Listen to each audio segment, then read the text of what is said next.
All right. This is Plan Your Greatness, and I am your gracious host, Carlton Hamilton. We're going to try to get right through it because I'm not sure if I have enough battery on this. But I did want to get this video out because I got to get some other stuff done. But Wayne, thank you for joining me, and let's get right into it. The weigh-in today, I had to take my car in for some repairs, one of my transportation Lincolns, and they had a scale in the shop. So I jumped on the scale and it said 249. So I was fully dressed, had my shoes on and everything. Typically I will weigh at home or in the office completely naked. So 2 or 3 pounds. So I'm right around the 246, 247 range, which is good because I have not been consistently working out for the past week. Things either work with my son and daughter's schedule. She's not been feeling that well. You know, she's a girl, she's a little moody. But that's all right. I love her. But again, here we are again, Plan Your Greatness. We are on chapter 4. Title of chapter 4 is Why Ask Why? Your How Depends on It. Now, again, I'm not going to just go on full on and just break down everything in the chapter, but I do want to give you a little insight as to what this chapter is about and how it relates to the book, how it relates to my life now, how it related back in the past. Talking about some very particular things in life. All right, so more specifically, in the book, I asked the question very early at that chapter. I'm like, how did you find this book? Were you scrounging around in some garbage can? You know, so that's what I asked in the book. Now, like I'm asking now, because it's a video, how did you come across this page? How did you come across this channel? How did you come across this video? Okay, so when I ask that question, you know, I'm asking you, like, you know, how are you living? And what did you do today? And did you maximize this day or yesterday? Did you maximize that day? How are you using your time? You know, how are you maximizing the 24 hours that you're given? Because I don't have a watch on right now, but my watch ticks the same speed as yours. You're not going to get any more out of, you know, you're not going to get any more time.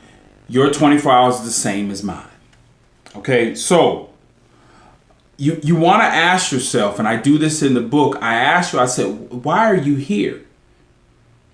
Just like I asked you to ask yourself the 3 questions in this particular chapter, I am asking you, why are you here? Do you know the answer to that question? That's crucial because most of the people that I know of, when they're asked that question, they go, I don't know. I don't have a clue why I'm here. Okay? And more specifically, I ask that question and people, if they don't know why they're here, this is what they do. They'll default to finding something less than that they feel less than them and make a comparison by saying, well, at least I'm not whatever you want to fill in. You know what I'm saying? I'm not gonna put something out there, but a lot of people say, well, at least I'm not this. Well, at least I'm like, or at least I showed up to work, did nothing. You know, so my challenge to you is, what did you do with that time? Did you spend that time today or yesterday productive? Did you have a goal set? Did you know why you were doing it? Or were you bitching and moaning and complaining about the day? A lot of us do that. All right. So if you don't know what you're doing, you don't know why you're doing it, you don't know why you're here, then it's going to be very difficult for you to even start searching. But at least if you're doing that, at least you're trying to find that reason why you're here. Now, if you're engaged in something, most of us that are working here, like I have my own business, so I know specific for me to create those businesses, I needed to know exactly what I was doing. So there's a lot of us out here who have these 9-to-5 jobs. So I always ask the question, you know, are you just doing enough just to keep the job? Or are you actually doing more than your job requires in hopes that you're going to get compensated for? Hold on just a second. I forgot to turn off the the I do it all the time because I was in there cooking something in the office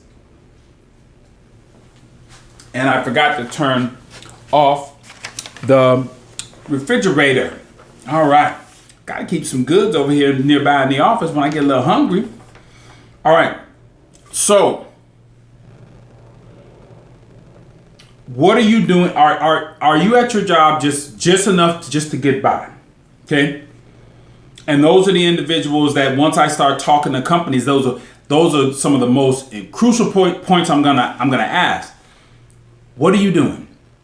Are you doing just enough? Are you wanting to get paid more, but you aren't doing anything more? If I was to go ask your boss, what is this person doing? Man, they're doing just enough not to get fired and just enough to keep their job. Then you can't expect any more if that's all you're giving. All right. But here's something. Here's a little saving grace. It's not all your fault. All right. It's not all your fault. All right. Now, in America, some people don't like to hear this, especially the people who have gone into this profession of teaching. They don't like to see the school system as kind of this conveyor belt. And some people will say it's a school to prison pipeline. I look at it more as a school to mediocrity pipeline. Because our system is built in such a way that once you start into the pre-K program where you are told to sit somewhere. You are told when to come in, when to sit down, when to get up, when to go to the bathroom, when to eat, when to ask questions. Everything is so regimented. So regimented. There are very few schools. There's some out there, and I'm sure they'll jump in the comments and, well, I do this and I do that. Granted. But the majority of our school system is geared to fill in the corporation. Now, I did some research, and I found that back at the turn of the century, and it was probably somewhere between like right after slavery, okay, the 1870s, 1890s, the turn of the century.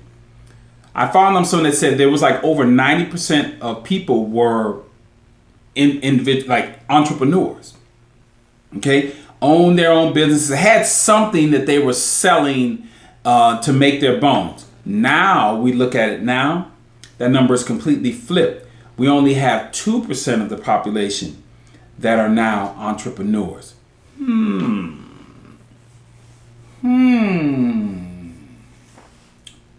Things that make you go, All right. So I find that fascinating because what has happened at that point is that our independent thinking has been eroded to where we go to school, we're indoctrinated to just become a cog in a system where high school, elementary school, middle school, high school, college, doctoral programs. Those are all, even though they're hey, I'm gonna do this independent, then you're going right back into a structured structured setting to teach, okay, to work. So most of the companies that are run by people that are billionaires, majority of them did not graduate college. The guys that work for them are college graduates, but the individuals actually running these companies, more than likely they are not college graduates. Interesting. See, something else to make you go, All right, so with that in mind, when we ask our question, like the chapter title is Why Ask Why, Your How Depends on It. Because when you really ask that why question, it speeds you forward to then ask the next question, which is how. Now, Les Brown said, how really isn't up to you to decide. And I agree. But you have to ask the question how after you ask the why, because how activates this. It activates your behavior, and then it activates creates processes. Then it creates systems. And when you get those things looking as far as how can I do this quicker, faster, better, then what happens is you go into this phase, and I'm going to use my hands as an example. You have a goal in one hand, you have an obstacle in the other. Or just say you are faced with wanting to reach your goal, but then all of a sudden this obstacle comes up. Now, which one grabs your attention? Are you going to just wallow in the fact that you have this obstacle, or are you going to say, I have this goal? How do I get past this obstacle to get to this goal? All right. That's what happens when you have a process. When you have something, behaviors, process, systems, you go, this system has got to keep going. I don't care what this obstacle is. Our goal is to get to wherever. All right. And then you go from asking yourself why to how to then being real creative, and you start going into your imagination. See how that all works together? Consistent theme throughout this book. All right, you get into your imagination, and then you're going to be able to see the best version of yourself, or the best version of whatever it is that you're trying to do. Now, I have a question for you. Do you believe a homeless person wants to be homeless? Do you? Do you honestly believe a homeless person or somebody in a, disrepair wants to be there? Of course not. All right. Now we see people, especially during politics or when we start talking about law enforcement, we start saying, well, they or those people, they like to just do this, and they live in that. They enjoy. You're lying to yourself, because what you're doing is trying to accentuate more of where you are by defaulting somebody else. Nobody wants to be in that position. All right. So if you understand that, you understand that it is imperative that you know what you want, why you're wanting it, asking then how. And these are things that I am trying to incorporate into people's lives. You start asking more of these questions, because this is what's going to happen. When you start doing that, you get to asking yourself how. Because how can I become, have what I desire? When you ask yourself those questions, you can't help but activate the action. Now that action then turns into energy. That energy connects with other people, and then the other people speed up your process to being successful. This is what this chapter talks about. It talks about throughout the book, but that's what this chapter talks about, because it breaks you away from someone else's system. And I just talked about that before, as far as our school system kind of streamlines us to go and say, we're eventually, if you stay on this course, you're going to work for somebody. And if you are a strong independent thinker, at some point in time, you're going to say, you know what, I really want to go this alone. I want to see what I can do, because there's a maximum, there's a limit, there is a ceiling on when you work for a company. You can go all the way to the top of the company, but is that really your best? Is that really all you can do? Of course not. You're going to need to eventually go out on your own and find out what you can actually create. So it breaks you away from that. Now, I noticed this when I was in college, and I made this comparison with say a kid. The why asking, the point of asking the why question. So if you ask this question why as a child, listen to a child when you ask them a question and they go why. You ask a question, they go why again. You ask them another question, they go why. They will why you to death. Why? For two reasons. One, that child is interested. Okay? That child loves hearing an explanation, and that child loves hearing the exploration of their interest. And the last thing is, when they get an answer, they subconsciously go, I'm smarter. But a child is missing a component that an adult has. Now, here I am on the college campus, getting into these intellectual conversations, and I hear these people posing these questions. Another question, another question, another question. Why is that? Why is that? I almost want to say, shut the fuck up. Bullshit. You're not trying to get to an answer. That child does not understand the next level of those questions is to go how. All right. So here we are as an adult doing that.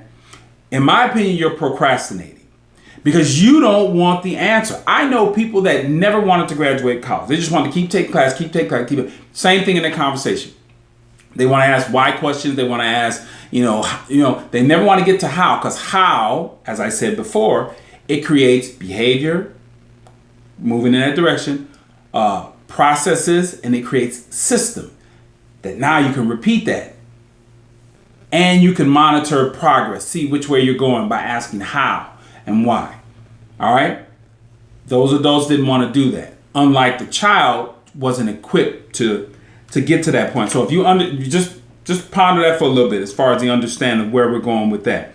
That the adult has no end goal, okay? The child does, but he doesn't know that at some point in time, and that's where the mentor comes in, where you go, hey, look, okay, we've asked enough why questions.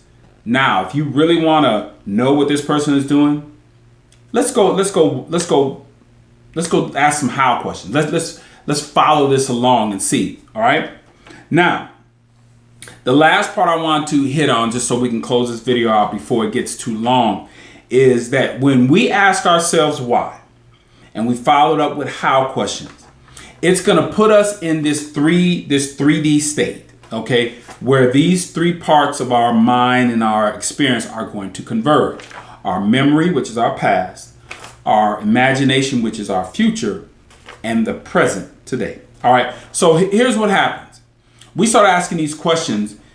A lot of times we're going to go into our memory, and we're going to either look at it two different ways. Okay, if we are the progressive person, we're going to look and say, okay, in my past, I had some successes.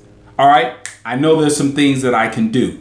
So then that person is going to go to their imagination and go, man, there's some goals. I can set these goals, man. It's unlimited. The possibilities are endless. Okay. That's the connection with the person that looks at the successes, connects it with setting goals.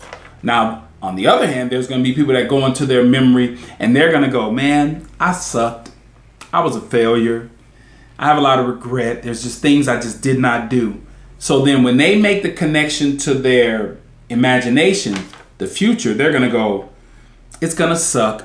They're going to be full of trepidation. It's going to be a lot like the past. Oh man, this is just going to be a repeat. Okay? So what you want to be able to do is that when you are in that past, understand there's a lot to be learned from that. Okay? When you go into the future, it's unlimited. You can imagine anything, but here's the catch. This is where they converge today.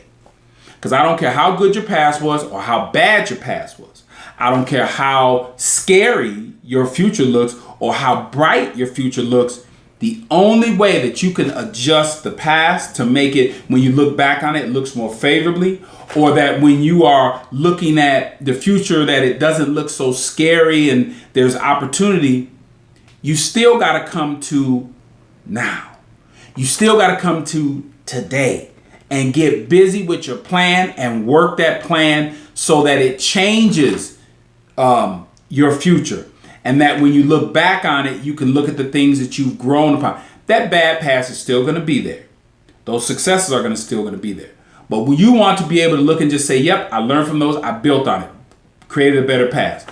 Yep, the future might be a little bit scary, but you know what? It's also unlimited in what I can do. But I must come back to now, get busy, get my daily routines, my behaviors, my processes, my systems in place so that I can just jump up and get going and get grinded on what I can do. So that's what this chapter is really focusing on, letting you understand that, you know what, once you decide why you want to do what you're doing, then you need to add in the how to create the processes so it can keep going. And I think I might have skipped over it, but when you do that, you then create what I've said this before. It creates a philosophy that's higher than your feelings. You never get up and go, I don't feel like. That never comes out your mouth. Because automatically when you go, I don't feel, but I'm going to do it anyway. That's it. You just say, I'm going to just do it anyway, regardless of what I feel like, what has happened, what was going on in relationships, school, flat tire. Just recently, on one of my vehicles, I had 2 screws in 2 different tires, and the tread was I had to replace them. And then I had an absolute blowout, okay, in the span of like 2 months. I was like, what is going on? Boom, blowout. Next you know, boom, I got to come outside and I got a flat tire and there's a screw in it, so I got to get AAA. Then I'm driving again and I'm like, I'm losing air, and this time I look, another big giant screw. So those things keep coming up, and I just told you at the beginning, the AC motor stopped working today. Just obstacles. Just, you're going to have to do that anyway. So, all right. Thank you guys for stopping in today. And again, this is Plan Your Greatness, Chapter 4. And I'm going to say this again. This is Plan Your Greatness. And why is that important? Because no one else will.